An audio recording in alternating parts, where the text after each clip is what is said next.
మరొక అంశం చూస్తే సినిమా పరిశ్రమను దశాబ్దాలుగా పైరసీ పట్టి పీడిస్తోందని నిర్మాత దిల్ రాజు అన్నారు. స్టార్ హీరోల సినిమాలు రిలీజ్ రోజే పైరసీ రూపంలో నెట్టింట దర్శనమిస్తున్నాయని ఆవేదన వ్యక్తం చేశారు. పైరసీ మూఠా మొదటి రోజే హై క్వాలిటీతో సినిమాలను పైరసీ చేస్తుందన్నారు. ఈ పైరసీ వల్ల నిర్మాతలు, థియేటర్ యాజమాన్యం భారీగా నష్టపోతోందని అన్నారు.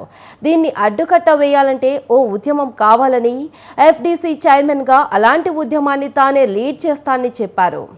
ఇదే అంశం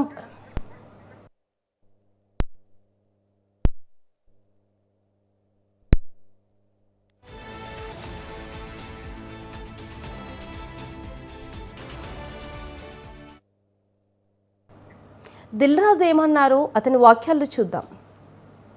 హైదరాబాద్లో బేస్ కాబట్టి ఏం చేద్దాం అనేది కొంచెం నేను లీడ్ తీసుకుంటున్నాను. అంటే ఏ ప్రొడ్యూసర్ కూడా నన్ను ఇంకా ఎఫ్టీసీకి వచ్చి ఈ క్వశ్చన్ సరే ఏం చేద్దాం అని అడగల. అయినా నేను ఒక నిర్మాతగా నాకు రెస్పాన్సిబిలిటీ ఉంది కాబట్టి గవర్నమెంట్కి ఆల్రెడీ ఒక లెటర్ ప్రిపేర్ చేశాను. సో డిపార్ట్మెంట్తో కూర్చొని ఏం చేయొచ్చు, ఎందుకంటే బేస్ అంతా హైదరాబాద్లో ఉంది కాబట్టి తెలుగు సినిమా చేద్దామనే ప్రయత్నం స్టార్ట్ చేశాను. అడిగారు కాబట్టి లీడ్ చేసేస్తున్నాను ఇది. బట్ ప్రొడ్యూసర్ మళ్ళీ ఇది మా పెయిన్.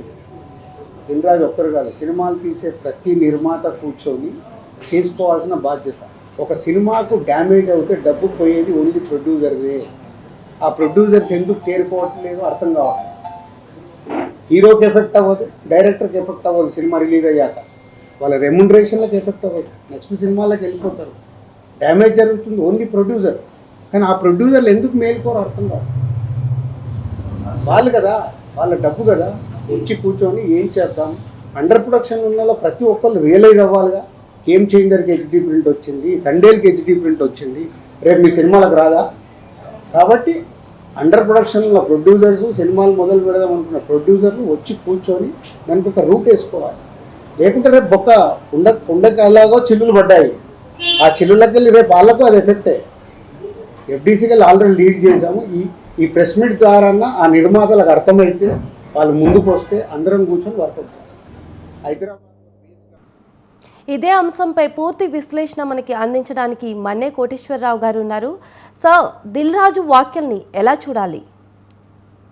ఇప్పుడు సినిమా పైరసీ అనేటువంటిది ఒక తెలుగు ఇండస్ట్రీలోనే కాదు, మొత్తం ప్రపంచవ్యాప్తంగా ఉన్నటువంటి సమస్య ఇది. అందువలన మిగతా దేశాల్లో అభివృద్ధి చెందినటువంటి ఆధునిక టెక్నాలజీని ఉపయోగిస్తున్నటువంటి ఈ సినిమా ఇండస్ట్రీ దాన్ని ఏ విధంగా అరికట్టాలి అనేందుకు గతంలో అనేకమైనటువంటి సూచనలు చేశారు. కొంతమేరకు గతంలో కూడా, అంటే దిల్ రాజు గారు ఇప్పుడు ఆయన ఎఫ్టీసీ చైర్మన్ గా లేకపోతే ఒక ప్రముఖ నిర్మాతగా ఉన్నారు కనుక ఆయన మాట్లాడుతున్నారు. అంతకు ముందు కూడా, అంటే గడిచినటువంటి 30-40 సంవత్సరాల నుంచి కూడా నిర్మాతలుగా ఉన్నటువంటి వాళ్ళు, అదేవిధంగా పంపిణీదారులుగా ఉన్నటువంటి వాళ్ళు, థియేటర్ యజమానులందరూ కూడా ఆ సమస్యని ఎదుర్కొని నష్టపోయిన మాట వాస్తవం. అందుకని దాన్ని ఏ విధంగా అనేటువంటిది ఒక నిర్దిష్టమైనటువంటి ప్రతిపాదన నిర్మాతల మండలి నుంచి కావచ్చు, లేదా మొత్తం యావత్తు సినిమా పరిశ్రమ నుంచి ఒక రావాలి. ప్రభుత్వాలకి, కేంద్ర ప్రభుత్వానికి, రాష్ట్ర ప్రభుత్వాలకి అందజేయాలి. అన్నింటికి మించి ఇప్పుడు అనేకమైనటువంటి పైరసీ వెర్షన్స్ యూట్యూబ్ లో సినిమాలకు సంబంధించి మనం అన్ని కూడా మన రోజువారీ చూస్తున్నాం. ఈ మధ్యనే నేను చదివాను పేపర్ వార్తల్లో, కొన్ని మిలియన్ల లింక్స్ ని చైనా ప్రభుత్వం ఈ పైరసీని అరికట్టేటువంటి చర్యల్లో భాగంగా అక్కడ ప్రభుత్వం సామాజిక మాధ్యమాల నుంచి తొలగించిందనేటువంటి వార్తలు వచ్చాయి.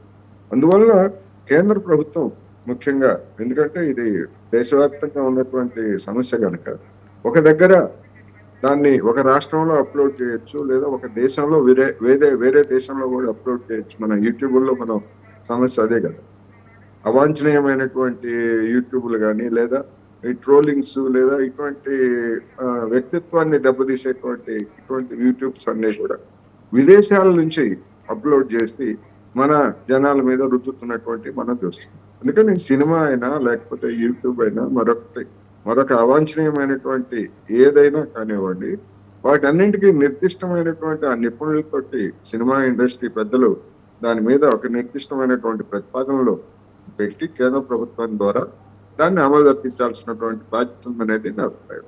అందుకు దిల్ రాజు గారు నేను చొరవ తీసుకుంటాను, ఉద్యమిస్తానంటున్నారు. అది ఆహ్వానించదగిందే. ఎందుకంటే ఆ విధంగా నష్టపోయేటువంటి వాళ్ళలో ఆయన కూడా ఉంటారు. ఆయన సినిమాలు కూడా పైరసీకి గురయ్యే ఉంటాయి. గురి కాకుండా ఎవరు అసలు సినిమాలు పైరసీ గురిగా కాదు. ఈ ఆధునికమైనటువంటి టెక్నాలజీ, డిజిటల్ టెక్నాలజీ వచ్చిన తర్వాత కొన్ని సినిమాలకు సంబంధించి కొన్ని దృశ్యాలు ఆ ల్యాబ్స్ నుంచే బయటకు వెళ్ళినటువంటి ఉదంతాలు కూడా గతంలో మనం చూసాం, కొన్ని ఉదంతాలకు సంబంధించి.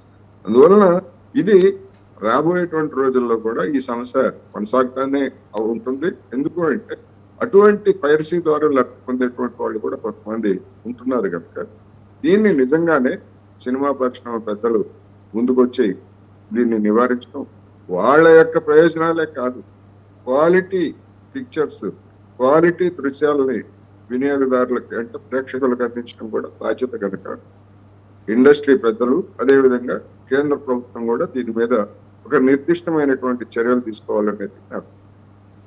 కోటేశ్వరరావు గారు, పైరసీని అడ్డుకోవాలంటే ప్రభుత్వం వైపు నుంచి ఎలాంటి చొరవ అవసరం అంటారు?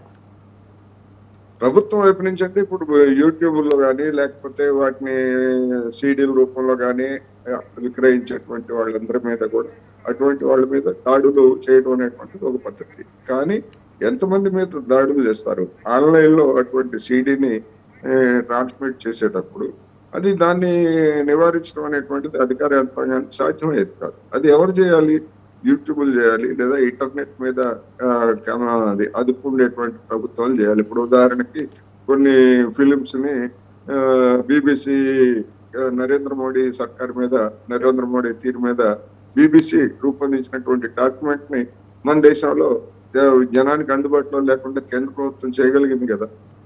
అదేవిధంగా ఏదైనా పైరసీ అయినా లేదా ఇంకోటి అయినా కానీ ఎవరైనా ఫిర్యాదు చేస్తే, ఇప్పుడు దిల్ రాజు గారు ఆయన సంక్రాంతికి వస్తున్నాం అనే సినిమా తీశారు, దానికి సంబంధించి ఏదైనా పైరసీ ఇంటర్నెట్ లో తిరుగుతూ ఉంది అని ఆయన కంప్లైంట్ చేస్తే దాన్ని తొలగించాల్సింది ఎవరు అంటే కేంద్ర ప్రభుత్వమే. రాష్ట్ర ప్రభుత్వానికి ఉండేటువంటి అధికారాలు చాలా పరిమితంగా ఉంటాయి.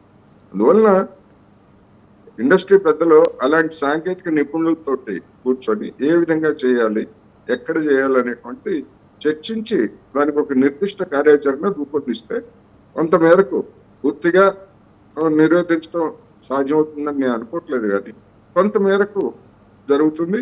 ఆ ఉల్లంఘించినటువంటి వాళ్ళకి కఠినమైనటువంటి శిక్షలు విధించితే మరికొంత తగ్గుతుంది అనేది నా అభిప్రాయం. థ్యాంక్ యూ కోటేశ్వరరావు గారు. స్వతంత్ర టీవీ ప్రేక్షకులకు చక్కటి విశ్లేషణ అందించినందుకు థ్యాంక్ యూ సార్. ఇది వాల్టి టు ద పాయింట్. చూస్తూనే ఉండండి స్వతంత్ర న్యూస్.